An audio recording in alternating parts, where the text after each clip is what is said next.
कमळी मालिकेच्या आजच्या भागामध्ये कमळी अनिकाच्या घरी आलेली असते. तिला तिच्याच आजीने पूजेसाठी बोलवलेलं असतं आणि विशेष करून खास ड्रेस दिलेला असतो. मस्त कमळी म्हणते, तुमचा ड्रेस मी कसा घेऊ? आणि त्यावेळेला तिची आजी तिच्या हातामध्ये ड्रेस देते आणि म्हणते, असा घ्यायचा ड्रेस. आणि ती तिला आग्रहाचा मंत्र देते. पण प्रॉब्लेम असा होतो की कमळीकडे प्रसादाची जबाबदारी येते आणि तिथं अनिकाची आजी मात्र तिला प्रसाद करायला घेतलेला तिला आवडलेलं नाही. आणि मग ती काय करते, त्याच्यामध्ये रॉकेल मिसळते, घासलेट मिसळते, ज्याचा प्रचंड घाण वास येतो.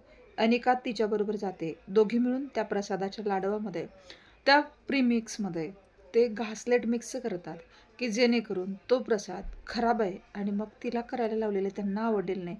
आणि म्हणून ते प्रयत्न करतात. अनिका बघत असते इकडे तिकडे कोणी येते का, पण या दोघींनी मात्र त्याचं काम केलेलं असतं.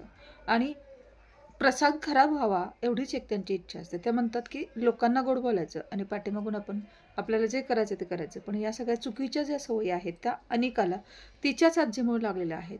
आणि कमळी जे चांगलं काम करते ते मात्र या दोघींना पटत नाही. पण खरंच देव पाहत असतो सगळं. आणि देवाकडं कुठल्या ना कुठल्या तरी कामाचा शुभ नक्कीच असतो. आपण नेहमी चांगलं करावं. पण या दोघींना कितीही सांगितलं तर त्या मात्र आपलं कधीही चांगलं विचारच त्या करू शकत नाहीत. अनिकाने या सगळ्यामध्ये जी काही तिच्या आजीला मदत केली आहे, ज्यावेळेला कमळी प्रसाद घेऊन येते आणि सगळेजण तोंडात घालायला लागतात, त्यावेळेला तितक्यात तिची आजी म्हणते, अरे कुणीही प्रसाद खाऊ नका, प्रसाद खूप वाईट आहे आणि त्याचा खूप विचित्र वास येतोय.